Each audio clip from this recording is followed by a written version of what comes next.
Ma'am, nangangopya po si Scarlett sa akin, no? Apakasinungaling mo, Samantha. May nangangopya pala dito? Bagsak ka na sa akin, Scarlett. Apakasama talaga ng ugali mo, Samantha. Nay! O anak, anyari sa'yo? Binagsak ako ng teacher ko. Naniwala kasi siya kay Samantha na nangopya daw ako. Totoo ba yun, Scarlett? Hindi, Nay. Siya talaga yung nangopya sa akin. Walang iya yan ah! Humanda siya sa akin! Tara, anak!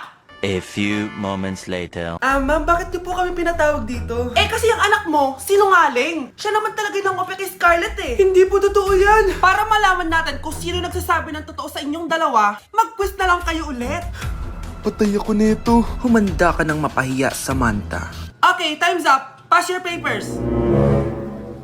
Scarlett, naka-perfect ka. Yes! Talino talaga ng anak ko. Samantha, wala kang tamang sagot. Ikaw talaga ang totoong nangungopya. Nakakahiya ka, Samantha. Humanda ka sa akin sa bahay. Tara! Huwag po, Nay.